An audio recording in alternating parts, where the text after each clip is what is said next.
What does it mean to live the good life in Los Angeles, California? For the past year, I was living a lifestyle that some would consider just that. I went from living in shitty New York apartments to a 100 square foot bedroom in LA with multiple roommates, on to bigger and better things, to moving into a luxury building.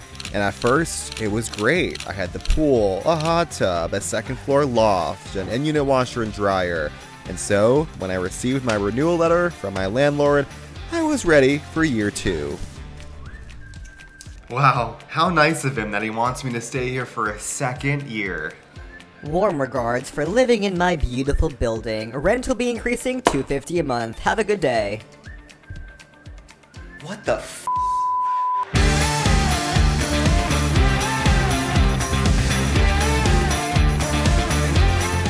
In a bout of grief, I headed out into the neighborhood to do some thinking. What the hell am I gonna do now? I only moved here a year ago. I'm a great tenant. I pay my rent on time. Do I give in and pay more just to keep up this standard of living? Yes. Well, easy for you to say, silly goose. You live here rent-free. Go eat grass. But I had to think, where did I want to move? For this last year, I was living in a little neighborhood called Playa Vista. Just south of Marina del Rey and Venice, north of Playa del Rey, PV offered a quiet, safe, and clean quality of life pretty close to the beach. In fact, Playa Vista is so nice that it's too nice. This place smells like dog poop everywhere you walk. Since it's a somewhat new area built up in the 90s, the streets are clean, manicured, and so curated that I started to feel like I was living in a simulation, or quite literally, The Sims. And then I decided, should I just give in and stay here where it's nice and quiet and where I don't really need to ever leave my apartment? No. Don't get me wrong, Playa Vista is nice and all, but it's also kind of out of the way from the rest of LA proper. I had to remind myself that I was driving all the time, even just to see a friend in West Hollywood, a good 10 miles away in LA. That means over an hour with traffic. Okay, well, Los Angeles is so freaking big that every distinctive neighborhood can kind of feel like its own different city. The answer to your problems, probably live close to your job. Since I work remote, I have the choice, so here's my take. West Side, Santa Monica, the Baywatch of LA, beach culture, flip-flops, dogs, walkability, heavily commercialized pier. Venice, chill, cute street called Abercrombie, canals, lively chaotic beach. Kinda West Side, Culver City, lived there for 2.5 years. Amazing downtown, urban and residential feel, great hiking spot, home of the Wizard of Oz. West Hollywood, home of the pink walls, the gays, trendy brunch and coffee spots, celebrity hotspots, the backlot of Sir, and the quintessential Instagram LA. East Side-ish, Silver Lake and Los Feliz, more urban, walkable, down-to-earth, Griffith Park, a reservoir, and the most New York City vibes you'll probably find here. Downtown LA. Okay, this one should be the most NYC vibes you'll get, but I'll pass for now. Should I move to the east side?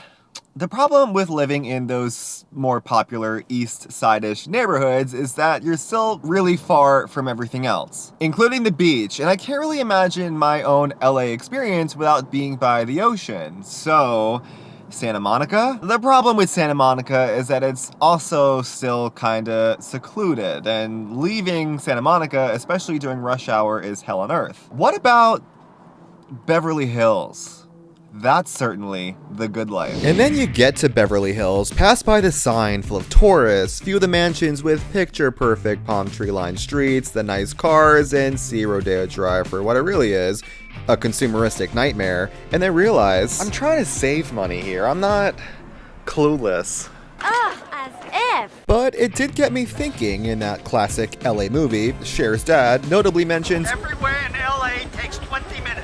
But that was the 90s. In the 2020s, more like everywhere is 40 minutes. So the key is a balance of living centrally in a place that fits your vibe. All right, and here I am in my new apartment here in the Culver City area. Minus the in-unit washer dryer, minus the hot tub, the pool, the amenities. I'm saving a lot more money. And I weirdly feel more at home here than I did before. So what I thought was living the good life was actually kind of an illusion in a way. Live below your means so you can take advantage of the amenities of the city instead. And and live centrally if you're a newbie. Get out and explore your neighborhood. For example,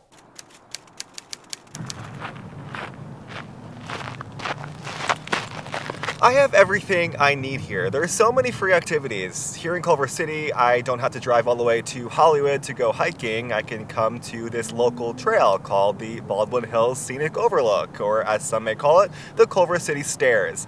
And from here, I can even walk to Kenneth Hahn State Park. Let's go. So we are here, right in the Culver City area. Oh, don't even get me started on the Bionic Creek bike path. I love that. Takes you right to the beach, which is free as well.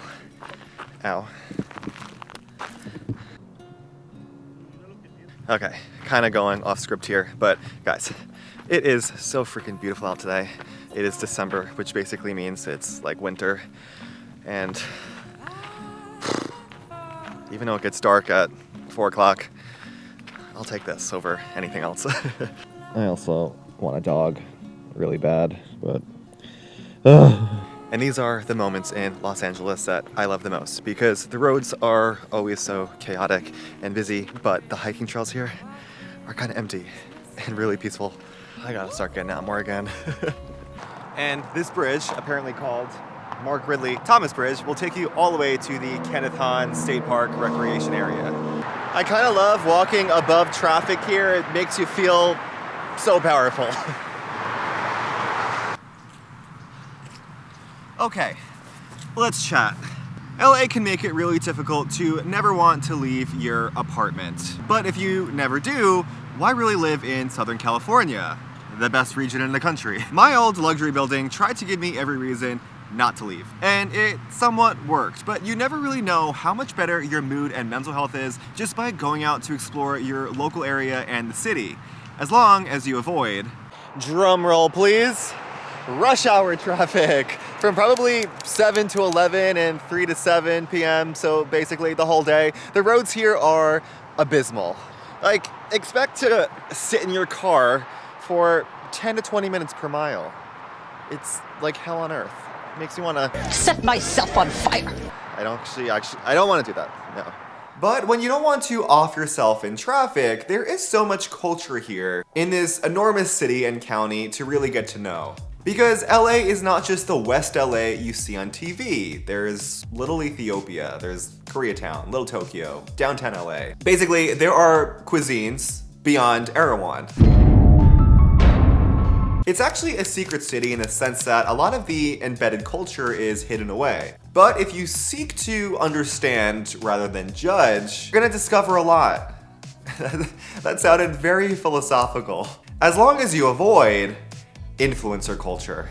But you're an influencer. Oh, shut up. This entire video is unsponsored. Go do your job. Anyway, LA is generally misunderstood as being a social media influencer wasteland. You hear it all the time. Everyone here is fake, putting on an act for the internet, and hanging around with the worst people. Well, in reality, that's not really how you live the good life here. I mean, imagine living your life for Instagram. Good life or bad life? Bad life. And honestly, lonely life. So how do you find good people in your circle without falling into the common trap of loneliness here? Well, first things first, don't worry about it too much, because it takes time. When I first moved here, I barely knew anyone in the city. So what did I do instead? I said, fuck it, I'm going out on my own. And I went out every weekend to explore the surrounding cities and areas such as Santa Barbara, San Diego, Orange County, the desert. And honestly, it made me more comfortable and confident with my own solitude. Just being out in California was enough for me. I mean, as you settle in a little bit more, you do kind of just want to stay in more and become a little bit more of a homebody, and that's when friends and community becomes a lot more important. But as you may commonly hear, friendships in LA are so surface level. Well, they could be, but not if you put the effort in to actually meet people that you vibe with. And that comes with tapping into your hobbies and joining clubs and meetup groups that relate. One of the things I did this year was enrolling in a screenwriting course at a university for over 6 months, and in that time frame I got to not only try to improve my writing skills, but also got to meet like-minded people who shared those interests and motivated me to do better. Which brings me to my next point, is that you are in freaking Los Angeles, considered the entertainment capital of the world, and even if you don't have an interest to pursue something professionally in the industry, which stereotypically people think that everyone here works entertainment. That's not true. Most people don't actually. There's still so much to miss out on if you're not at least trying something new in that space. Just my opinion. Even if that's getting on like a movie screen list and getting to see films before they're released in theaters for market research purposes. It's really cool, and you really start to develop a new passion for the arts here that I never really explored too deeply until I lived here. I mean, you can find like free improv classes here on a day's notice. And in this somewhat weird lifetime we all live in, sometimes entertainment escapism is just the best. Even if it's more of an indoor activity here in California, which it is really nice out. What am I doing inside? This isn't the good life, because actually,